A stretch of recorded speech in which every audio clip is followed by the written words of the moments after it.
Bellwright is a new medieval action survival game launching in early access on the 23rd of April 2024. I hear a lot of people compare it to Medieval Dynasty as it does have some similarities as a hybrid of strategy, town building, action, survival, and RPG game. But is it really a Medieval Dynasty on steroids, like some people suggest? I was lucky to be invited to a closed beta playtest of Bellwright a couple of weeks ago, and here's my take on it. As described by the developers Donkey Crew, in Bellwright you establish and expand your own settlements, liberate the land and assist its villagers, and recruit others to your cause while learning more about a life you had to leave behind. You command your forces, prove your valor through combat, and cement yourself as the hero of your people. The game features survival and crafting elements, resource and town management, an advanced combat and conquest system, as well as RPG elements and quests to progress the story. You can play it either solo or co-op with up to 4 players.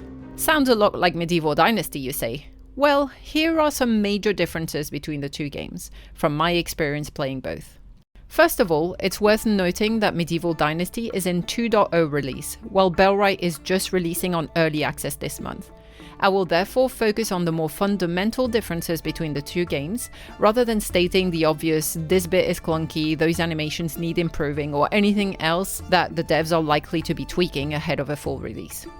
The Bellwright footage you'll see is either from trailers released over the past months or my own beta playthrough, so between beta testing and early access release, some things will have changed. Combat. The first big difference between the two games is the emphasis that Bellwright puts on combat, which is an area often described as lacking in Medieval Dynasty. Yeah, you fight wolves and the occasional bandits with a very basic left-click attack and right-click block, but that's about it. Whereas in Bellwright, the combat is not only skill-based, but also directional, meaning you have full control over which way your attacks will swing from. It makes the combat more complex, but also more immersive, as you have to think through your attacks rather than just spam click. The stakes are certainly higher, and it makes you think twice about the type of weapons and armor you should equip yourself and your villagers with. Which leads me to the next big difference: commanding an army. One of the end goals of Bellwright is to lead a rebellion against your homeland's oppressive ruler, and you will do this by recruiting NPCs to your cause, building up an army that you'll command into battle. Which you definitely can't do in Medieval Dynasty, as the NPCs you recruit will only be workers. With that rebel army you'll build in Bellwright, you will go around liberating other villagers from tyranny, so there's definitely a strategy and conquest element to the game which doesn't exist in Medieval Dynasty. The really cool feature Bellwright offers is the ability to have companions following you around to help you fight off bandits or other threats on your excursions, but also help you with tasks such as collecting materials, building outposts, and so on. The only thing to keep in mind is to keep them fed, otherwise they'll leave you to go find food, which I find hilarious. I can totally relate. Don't drag me across the world making me do your tasks and expect I'll do them on an empty stomach.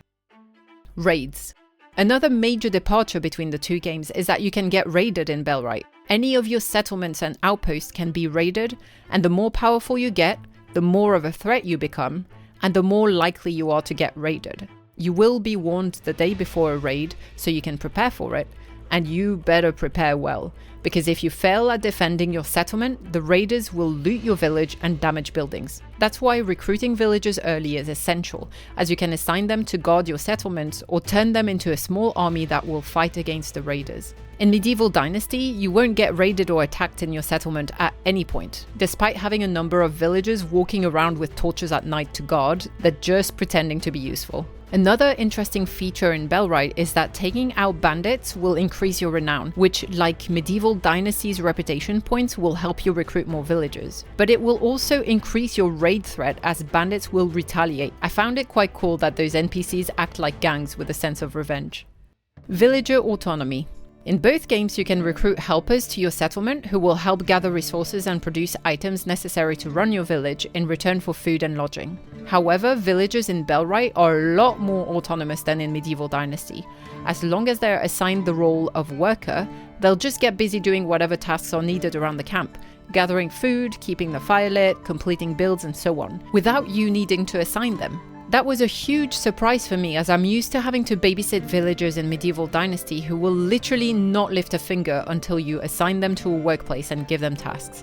And even then, in some cases, they'll just stop working if they run out of resources or tools at that particular workplace. And they can only be assigned to one workplace at a time, which makes town management an absolute chore when you change seasons, and some of these tasks are seasonal. I swear sometimes they drive me crazy. I love the villagers' autonomy in Bellwright. It makes them so helpful and helps you stay focused on the storyline or the action. I find it takes a lot of pressure off you as the player. If they're hungry, they'll go find food, instead of turning into disgruntled little gremlins.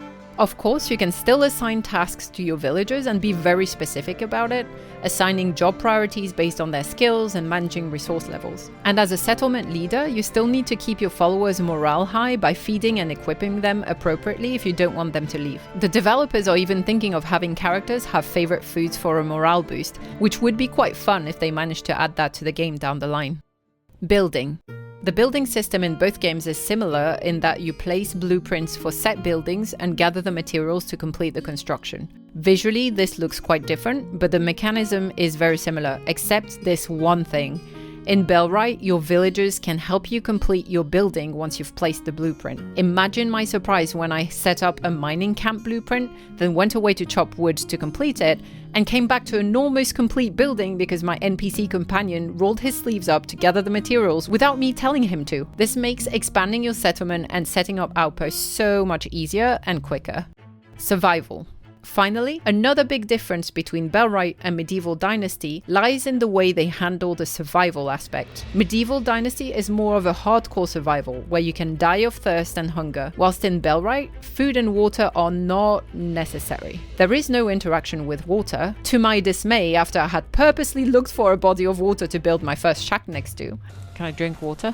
I can't interact with the water. Oh, this was a terrible decision. And the food gives you additional buffs, a bit like in Enshrouded, but it does not heal you. The only thing that heals you is sleeping, which can make surviving in combat and raids tricky if it's too early in the day to sleep, or if you're playing co-op and need the other players to sleep too. In Medieval Dynasty, there is a big emphasis on surviving through the seasons. Your first winter is certainly something to prepare for, as I learned the hard way, and the summer can get treacherous too, as your character suffers from the heat. Bellwright has beautiful visual weather effects that make the game very atmospheric, but these effects are only visual and don't actually impact your character with hot or cold effects, debuffs and so on, which I was surprised about given the countdown to winter that you get since day 2. I've asked the developers if it's something that they'll add later on, and they said that it was still in consideration, but won't be implemented by early access. To conclude, even though the games play in the same category of medieval survival and town building game with a hint of RPG,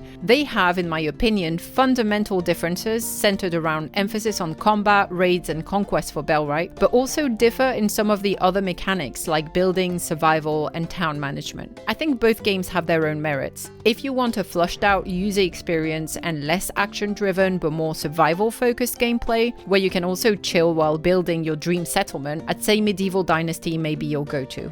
But if you're keen for more action, combat and strategy and don't mind working through the early access kinks, Bellwright is well worth trying out. I'll be playing both. Bellwright will be available on Steam from the 23rd of April, and even though the price can't be disclosed until then, the devs have confirmed it will be in line with industry standard for early access, which would be around the $30 to $40 ballpark. For a game that you could easily get over 100 hours out of, with possibly more content additions after early access, I think it's a very reasonable price point, especially considering you can play solo or co-op for different experiences. I hope this has been helpful and gave you a good initial overview of Bellwright. I did record a couple of hours of gameplay during the playtest that I could release if it's of any interest. Please let me know in the comments if you'd like me to post a gameplay video too. Thank you for watching and see you next time.